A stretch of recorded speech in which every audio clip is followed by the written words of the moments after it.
Hello friends, આજે આપણે direct અને ઇનડાયરેક્ટની ચર્ચા કરશું. તો ડાયરેક્ટ ઇનડાયરેક્ટ જે છે આપણને ખબર છે કે દરેક ધોરણની અંદર દરેક જગ્યાએ અંગ્રેજીની અંદર ખૂબ જ મહત્વનો ટોપિક છે. તો આ ટોપિક જે છે ને આપણે એટલો સરળતાથી અને સચોટતાથી સમજવાનો છે કે તમને એકદમ સરળ લાગશે. આપણને એવું લાગશે કે ABCD શીખી રહ્યા છીએ. તો ચાલો આજે તમે એકદમ સરળતાથી શીખો, એને માણો, એને જાણો અને એકદમ એવું આમ કહેવાય ને કે તમારા હૃદયની અંદરથી વિશ્વાસ નીકળવો જોઈએ કે ના આજે મને આવડી જશે. આવા વિશ્વાસની સાથે આપણે આ ટોપિકની શરૂઆત કરશું. તો ડાયરેક્ટ અને ઇનડાયરેક્ટ શું છે તેની પહેલાં ચર્ચા કરીએ તો કે પ્રત્યક્ષ અને પરોક્ષ કથનો કોને કહેવાય? તો કે દાખલા તરીકે બે વ્યક્તિ ચર્ચા કરે છે, A અને B. તો આ બંને વચ્ચે જ્યારે ચર્ચા થાય છે તો આ બંનેને શું કહીએ છીએ આપણે? ડાયરેક્ટ એટલે કે પરોક્ષ પ્રત્યક્ષ કથનો, કેમ કે સામ સામે રહીને ચર્ચા થાય છે. તો આને કહેવામાં આવે છે ડાયરેક્ટ સ્પીચ. પરંતુ A અને B દ્વારા જે કરવામાં આવેલી ચર્ચા જે છે કોઈ ત્રીજી વ્યક્તિ દ્વારા રજૂઆત કરવામાં આવે અથવા તેમાંથી બેમાંથી કોઈ પણ એક વ્યક્તિ કોઈ અન્ય જગ્યાએ ચર્ચા કરવા જાય છે તો તેને શું કહેવામાં આવે છે? પરોક્ષ કથન. ટૂંકમાં એકના એક વ્યક્તિનું બોલાયેલું વાક્ય જે છે તે ફરી વખત કોઈ બીજા દ્વારા બોલવામાં આવે તો તેને શું કહેવામાં આવે છે? પરોક્ષ કથન એટલે કે ઇનડાયરેક્ટ સ્પીચ. તો આના વિશે આપણે માહિતી મેળવીએ. તો હવે આ ટોપિક જે છે તેને શરૂઆત એવી રીતે કરો કે જાણે રમત હોય આપણા માટે. આપણે એકબીજાની સામસામે વાત કરી રહ્યા છીએ, આપણે ચર્ચા કરી રહ્યા છીએ. અહીંયા જુઓ, આપણી પાસે બે ડાગલા છે, આ બંને કંઈક ચર્ચા કરી રહ્યા છે. તો એની આપણે માહિતી મેળવીએ કે બે વ્યક્તિ વચ્ચે સીધી વાતચીત થતી હોય. કેવી? બે વ્યક્તિ વચ્ચે સીધી વાતચીત થતી હોય ત્યારે તેને શું કહેવામાં આવે છે? Direct speech. તો અહીંયા આ A વ્યક્તિ અને B વ્યક્તિ આ બંને ચર્ચા કરી રહ્યા છે તો તેને શું કહીશું આપણે? Direct speech. પરંતુ અહીંયા કોઈ ત્રીજી વ્યક્તિ ઊભી છે અને તે વ્યક્તિ આના વિશે ચર્ચા કરે છે તો આના દ્વારા બોલાયેલો વાક્ય જે છે તે ફરી વખત કોઈના દ્વારા રજૂ કરવામાં આવે છે તો ત્યારે તેને ઇનડાયરેક્ટ કહેવાય છે. તો તેને જોઈએ આપણે ઇનડાયરેક્ટ કોને કહેવાય? તો હવે ઇનડાયરેક્ટ શું છે? તો કે આ રહ્યું આપણે સમક્ષ. અહીંયા જુઓ, તેની તે વ્યક્તિ બંને વાત કરે છે, અહીંયા આ બંને ચર્ચા કરી રહ્યા છે. અહીંયા હવે આ બે વ્યક્તિઓએ કરેલી શું કીધું? આ બે વ્યક્તિઓએ કરેલી વાતચીત જે છે તે કોઈ ત્રીજી વ્યક્તિ, અહીંયા ત્રીજી વ્યક્તિ આપણી પાસે આ રહી, આ બંને વ્યક્તિ જે ચર્ચા કરે છે તેની વાતચીત કોણ કરે છે? તો કે આ ભાઈ રિયાઈ કરે છે, રજૂ કરે તો તેને ઇનડાયરેક્ટ સ્પીચ કહેવાય છે. બરાબર? આ બંને શું ચર્ચા કરી મને અથવા તમને આવીને જણાવે કે ઓલા બે વાતો કરતા હતા. તો આ રીતે આની જરૂરિયાત ઊભી થાય છે. બીજી બાબત કે ડાયરેક્ટ ઇનડાયરેક્ટની જરૂર શા માટે? એક સિમ્પલ ઉદાહરણ આપું છું તમને. ફોર એક્ઝામ્પલ, તમને તમારા શિક્ષક જે છે તે કોઈ કારણોસર સજા કરે છે, એક ફડાકો મારે, અને હવે તમને એક પાછી ધમકી થોડી આપે છે નાની એવી અને કહે છે શાંતિથી બેસજે નહીં તો તને બીજી એક ઝાપટ મારીશ. હવે તમે તમારો વાંક નથી અને તમે છે ને થોડો ગુસ્સામાં આવી જાઓ છો. હવે તમારા ક્લાસ ટીચર જ્યારે ક્લાસમાંથી બહાર જાય છે ત્યારે તમે સીધા જાઓ છો પ્રિન્સિપાલની ઓફિસની અંદર. ત્યાં જઈને તમે વાક્ય બોલો તમારા પ્રિન્સિપાલ સાહેબને કે તું સાનો મુનો બેસજે નહીંતર હજી એક લાફો મારીશ. આવું બોલીએ તો શું થાય? સમજાય છે? આપણે ખરેખર આ શબ્દ કોના હતા? તો કે આપણા શિક્ષકના હતા, એ આપણે બોલી ગયા, પણ આપણે એની અંદર કંઈ ફેરફાર કર્યો નહીં. તો અહીંયા આ ઉલટાને આપણા પ્રિન્સિપલે આપણને સજા કરી દેશે. પરંતુ તેની જગ્યાએ આ વાક્ય જે છે આ રીતે બોલવામાં આવે કે મારા શિક્ષકે મને કહ્યું હું સાનો મોનો બેસું નહીં તો તે મને એક લાફો મારી દેશે. તો આપણા પ્રિન્સિપાલ સાહેબ છે તે સમજી જશે હા ખરેખર વાત તો સાચી છે. તો આ પ્રમાણે જ્યારે ડાયરેક્ટ વ્યક્તિનો સંવાદ જે છે તે બીજી વ્યક્તિની સાથે પાસે જાય છે ત્યારે એમાં સમયમાં અને શબ્દમાં થોડા ફેરફારની જરૂરિયાત ઊભી છે. આ એટલે શું કહેવાય છે? ડાયરેક્ટ અને ઇનડાયરેક્ટ. તો આ માટે જરૂર છે શું? તો કે ઇનડાયરેક્ટ સ્પીચ. તો તેનો અભ્યાસ આપણે કરવાનો છે. તો અહીંયા જોઈ શકીએ છીએ કે આ બંને વ્યક્તિ વાત કરી રહ્યા છે. રજૂઆત કોણ કરે? તો કે આ ભાઈ એમ કહે છે ઓલા ભાઈ બહેન છે તે વાતો કરી રહ્યા છે. તો આ પ્રમાણે કહેવાય છે આ ચર્ચા કરે છે ને ડાયરેક્ટ સંવાદ કહેવાય છે. પરંતુ આ વ્યક્તિ તેના વિશેની આપણને ચર્ચા કરે ત્યાં તો શું કહે છે? ઇનડાયરેક્ટ. ટૂંકમાં આની કરેલી વાત જે છે તે આ ભાઈ બોલે છે. ચાલો હવે એના પછીની ચર્ચા કરીએ. તો અહીંયા આપણે લઈશું કે ડાયરેક્ટ ઇનડાયરેક્ટ ખરેખર છે શું? તો એને સૌપ્રથમ 4 ભાગની અંદર ડિવાઈડ કરવામાં આવેલું છે. તો અહીંયા કોણ કોણ હોય છે? તો કે સૌપ્રથમ અહીંયા Hetal said to Raghu I M your friend. જુઓ જો અહીંયા લાલ કલર, પછી પીળો કલર, વાદળી કલર અને સફેદ, આ અલગ અલગ કલરની સાથે આપણે એને રજૂ કર્યા છે. આને કહીએ છીએ બોલનાર એટલે કે સ્પીકર અથવા રિપોર્ટર. ત્યાર પછી આ સેડ છે તેને કહેવાય રિપોર્ટિંગ વર્બ. પછી અહીંયા રઘુ છે તે શું કહીશું તો કે લિસનર. અને અહીંયા જે ડબલ ઇન્વર્ટેડ કોમાની અંદર આવેલા જે છે વાક્ય તે વાક્યને શું કહીશું રિપોર્ટેડ સ્પીચનું વાક્ય અથવા રિપોર્ટેડ સ્પીચ. આ ચાર બાબતો છે તેને ખાસ યાદ રાખશું. તો ફરી વખત તેની ચર્ચા કરીએ તો તે જો આપણે જોઈ શકીએ છીએ અહીંયા શું કહે છે તો કે સ્પીકર એટલે કે રિપોર્ટર એટલે કે બોલનાર વ્યક્તિ. અહીંયા કોણ છે બોલનાર તો કે હેતલ છે બોલનાર. ત્યાર પછી રિપોર્ટિંગ વર્બ એટલે કે જોડનાર ક્રિયાપદ. કોને કોને જોડે છે તો કે આ બોલનાર છે અને સાંભળનાર, બંનેને જોઈન્ટ કોણ કરે છે તો કે આ રિપોર્ટિંગ વર્બ છે તે. ત્યાર પછી લિસનર એટલે કે સાંભળનાર. તો અહીંયા સાંભળનાર કોણ છે તો કે રઘુ. પછી રિપોર્ટેડ સ્પીચ એટલે કે બોલાયેલ વાક્ય. તો અહીંયા આઈ એમ યોર ફ્રેન્ડ એ બોલાયેલું વાક્ય છે. મિત્રો આ ચાર બાબતને ખાસ ધ્યાનમાં રાખી અને યાદ રાખવાની છે. હવે બીજી બાબત કે દાખલા તરીકે આપણે ચર્ચા કરીએ કે ભાઈ જ્યારે ડાયરેક્ટમાંથી ઇનડાયરેક્ટમાં રૂપાંતર કરવાનું થાય તો શું કરવું, કઈ બાબતને ધ્યાનમાં રાખવાની છે તો કે જ્યારે ડાયરેક્ટમાંથી ઇનડાયરેક્ટમાં રૂપાંતર કરવાનું થાય તો સૌ પ્રથમ તો આ બંને વાક્ય જે છે વાક્ય નહીં પણ આ બંને બોલનાર અને સાંભળનાર તે વ્યક્તિને ટોલ્ડ થી જોડવામાં આવે છે. સેડ ટુ ની જગ્યાએ શું વપરાય છે તો કે ટોલ્ડ. પછી બીજું અહીંયા કણે એક સંયોજક વપરાય છે શું તો કે ધેટ. બરાબર, આ ધેટ દ્વારા તેને જોડી દેવામાં આવે છે. પાછળનું વાક્ય જે છે તેને ઘણા બધા નિયમોને આધીન રૂપાંતર કરવામાં આવે છે. બીજી બાબત કે ઇન્વર્ટેડ કોમા જે છે તેને શું કરવાનું છે કાઢી નાખવાના છે. તો આ ત્રણ બાબતો ધ્યાનમાં રાખવાની. આના નિયમો જે છે તે આગળ આવશે. અત્યારે સૌથી મહત્વની બાબત એ છે યાદ શું રાખવાનું છે તો કે અહીંયા સંયોજક તરીકે શું વપરાય છે ધેટ અને આ ઇન્વર્ટેડ કોમા છે તે નીકળી જાય છે.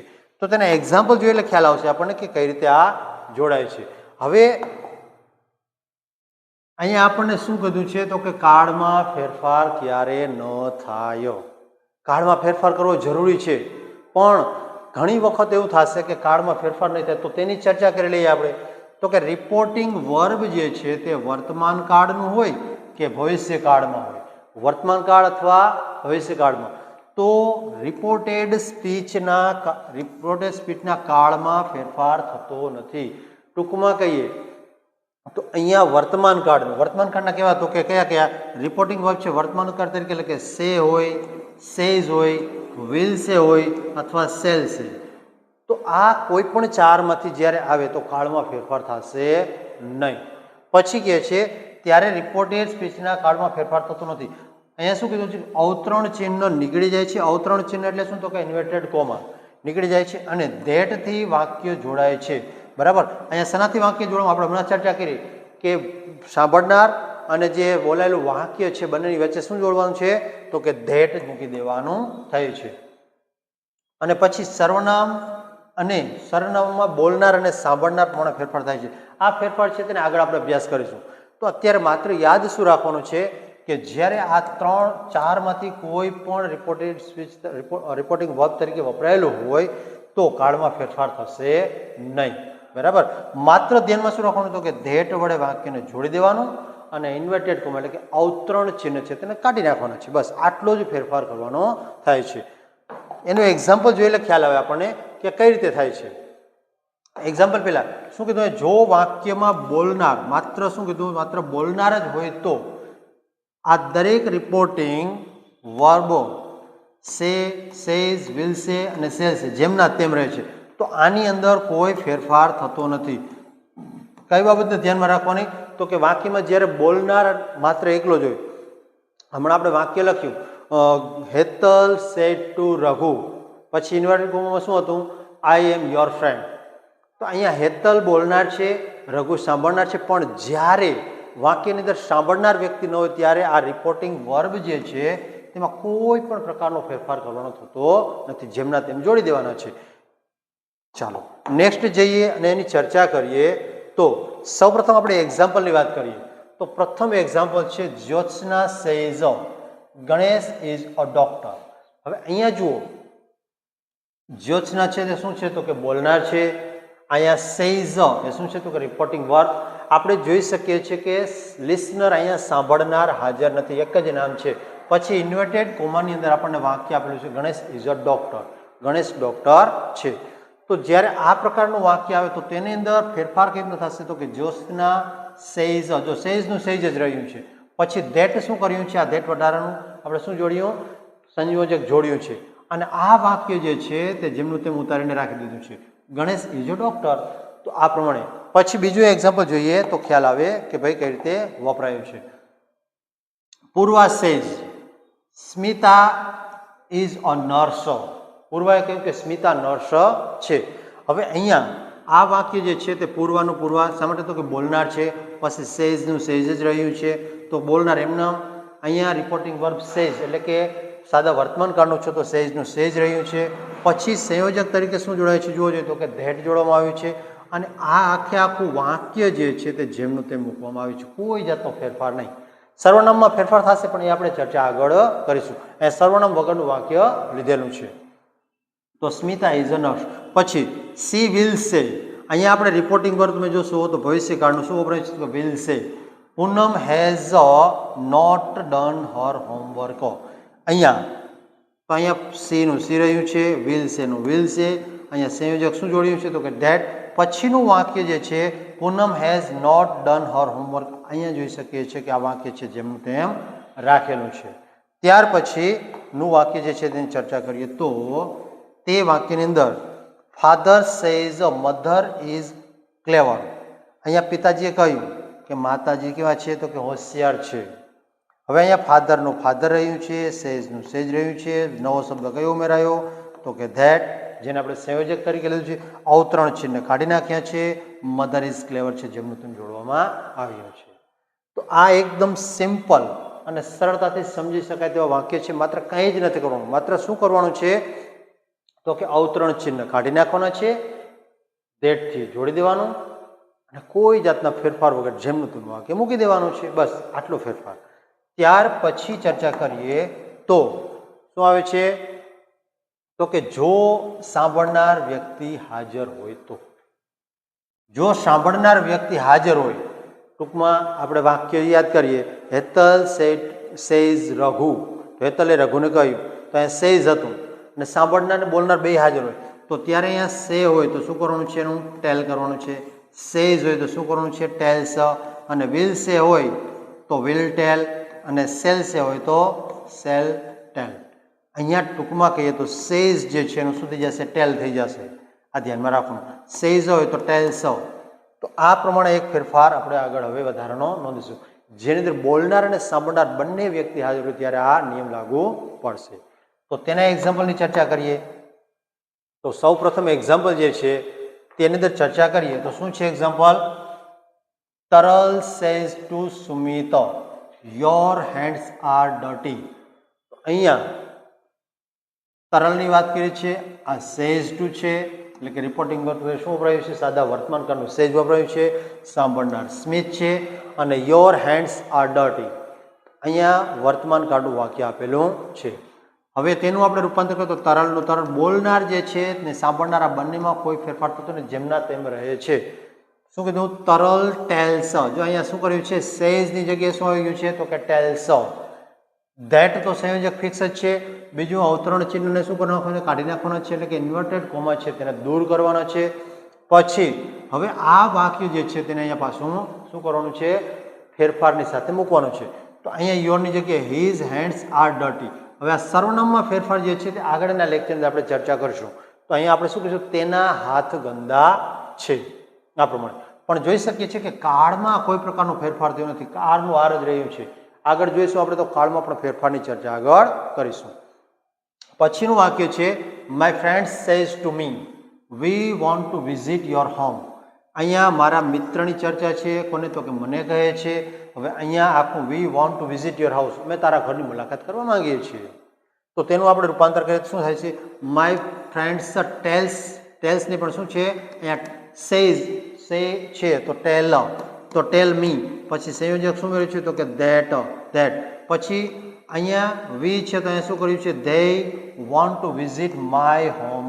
આ વીનું ધેય થયું છે અને યોરનું શું થયું છે? એની ચર્ચા આપણે આગળ કરીશું. અથવા સમજવું તો ટૂંકમાં સમજી લઈએ કે ભાઈ અહીંયા કીધું કે તેઓ અમારા ઘરની મુલાકાત, તેઓ અહીંયા વી એટલે કે તેઓ, અને અહીંયા યોર એટલે કે માયો, અહીંયા યોર ઘર એટલે કે મારા ઘરની. શા માટે? તો કે અહીંયા આપણે જોઈશું યોર છે તે આને ધ્યાનમાં રાખીને, સાંભળનારને ધ્યાનમાં રાખીને ફેરફાર થાય એટલે અહીંયા માય હાઉસ થઈ ગયું છે. પછીની ચર્ચા કરીએ. યુ સેડ ટુ અસ, તમે અમને કહ્યું. We shall not give you book, અમે તમને બુક આપીશું નહીં.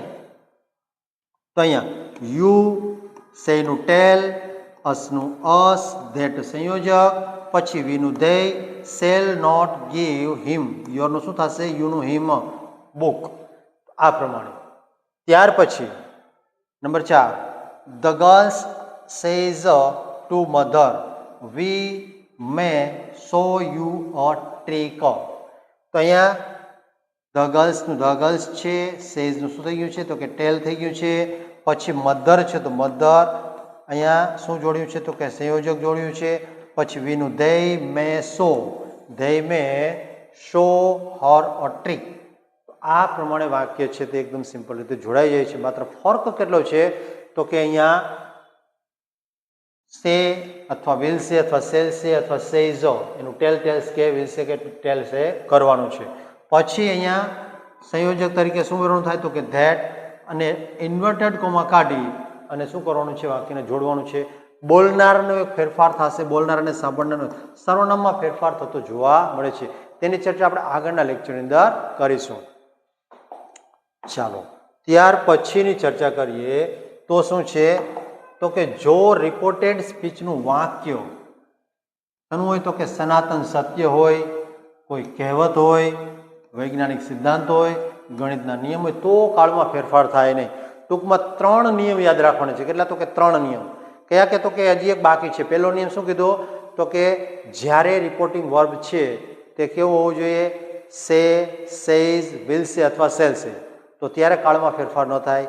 બીજું, અહીંયા આ કોઈ પણ બાબત હોય, સનાતન સત્ય છે, કહેવત છે, વૈજ્ઞાનિક સિદ્ધાંત કે ગણિતનો નિયમો, તો ત્યારે પણ કાળમાં ફેરફાર થાય નહીં. અને ત્રીજું છે પૂર્ણ ભૂતકાળની આગળ ચર્ચા કરીએ. તો અહીંયા જ્યારે કોઈ પણ ગણિતિક સિદ્ધાંત, ગણિતિક સિદ્ધાંત, વૈજ્ઞાનિક સિદ્ધાંત કે કહેવત કે કંઈ પણ હોય તો ત્યારે કાળમાં ફેરફાર થતો નથી. તો તેની ચર્ચા કરીએ તો એક્ઝામ્પલ જોઈએ આપણે. The teacher said the earth is moves round the sun. અહીંયા બોલનાર કોણ છે? તો કે ટીચર છે. બોલનાર કોઈ પણ હોય, સાંભળનાર કોઈ પણ હોય, પરંતુ જોવાનું કે વાક્ય એટલે કે ઇન્વાઇટેડ કોમાની અંદર રહેલું વાક્ય જે છે તે કેવું હોય? સનાતન સત્ય, વૈજ્ઞાનિક સિદ્ધાંત, ગણિતના નિયમ કે કહેવત, તો તે કાળમાં ફેરફાર થાય નહીં. શા માટે? તો કે પૃથ્વી ગોળ હતી એવું કહેશે? તો કે અત્યારે છે અહીંયા ગોળ નહીં, પણ શું કીધું? પૃથ્વી સૂર્યની આસપાસ ફરે છે. તો કાલે ફરતી હતી, આજે નથી ફરતી, આજે ફરે છે ને કાલે પણ ફરશે. તો આ નિયમ પ્રમાણે. તો અહીંયા આપણે કહીએ the teacher told that, teacher told that. અહીંયા સેડનું શું કર્યું છે? જોવો જોઈએ તો કે ટોલ્ડ. પછી સંયોજક તરીકે શું વપરાયું છે? તો કે ધેટ. અને આ પાછળનું વાક્ય જે છે તે જેમનું તેમ મૂકેલું જોવા મળશે તમને. The earth is moves round the sun. બરાબર? તો આ પ્રમાણે. બીજું વાક્ય, she said the sun rises in the east, sun rises in east. તો સનાતન સત્ય છે. તો અહીંયા સી સેડનું સી ટોલ્ડ કર્યું, સંયોજક તરીકે ધેટ ઉમેર્યું, અને the sun rises in the East જેમનું તેમ મૂકી દેવાનું. બસ કોઈ જ ફરક નહીં. આપણને ખ્યાલ આવી જવો જોઈએ કે ઇન્વર્ટેડ કોમાની અંદર રહેલું વાક્ય જે છે તે કેમાં છે? તો કે આ નિયમ પ્રમાણે કોઈ 4માંથી એક બાબતમાં છે. પછી my brother said honesty is the best policy. આ જોઈએ તો કહેવત છે અથવા તો પ્રોવર્બ જેને કહીએ તે. તો અહીં શું કીધું? માય બ્રધર ટોલ્ડ, પછી that honesty is the best policy. પછીનું વાક્ય, સાયન્સ ટીચર સેડ, સાયન્સના શિક્ષક છે તે કહેતા હતા, ગ્રેવિટી ઇઝ એવરીવેર, ગ્રેવિટી ગુરુત્વાકર્ષણ બળ દરેક જગ્યાએ રહેલું છે. તો અહીંયા સાયન્સ ટીચર એમનેમ છે, પછી ટોલ્ડ મૂક્યું, શેનું? તો કે ધેટ, સેડનું સંયોજક તરીકે ધેટ ઉમેર્યું છે આપણે, અને ગ્રેવિટી ઇઝ એવરીવેર જેમનું તેમ રાખ્યું છે. તો અહીંયા જોઈ શકીએ છીએ કે કોઈ પણ પ્રકારના વાક્યની અંદર કંઈ ફેરફાર થતો નથી. માત્ર એક રિપોર્ટિંગ વર્બના ફેરફાર થયો છે અને એક સંયોજક તરીકે ધેટ ઉમેરી દીધું છે. બસ થઈ જાય પૂરું. ચાલો ત્યાર પછીની ચર્ચા કરીએ તો હવે આવે આપણા તમને ત્રીજો નિયમ કીધો તે કે જો વાક્ય પૂર્ણ ભૂતકાળનું હોય, કેનું તો કે પૂર્ણ ભૂતકાળનું હોય તો તેના કાળમાં ફેરફાર થશે નહીં. પૂર્ણ ભૂતકાળનું વાક્ય પૂર્ણ ભૂતકાળમાં જ રહેશે. સર્વનામમાં ફેરફાર થાય તેની આપણે આગળ ચર્ચા કરીશું. તો આની જે ચર્ચા કરીએ, એક્ઝામ્પલ જોઈએ. તો એક્ઝામ્પલ જે છે, પ્રથમ એક્ઝામ્પલ કેવું તો કે Manav said to Monali she had met mister Chavda. અહીંયા જોઈ શકીએ છીએ આ હેડ મેટ, હેડ પ્લસ ક્રિયાપદનું ભૂતકૃદંતનું રૂપ આવેલું છે. તો તે દર્શાવે છે કે કયો કાળ છે? આ પૂર્ણ ભૂતકાળ.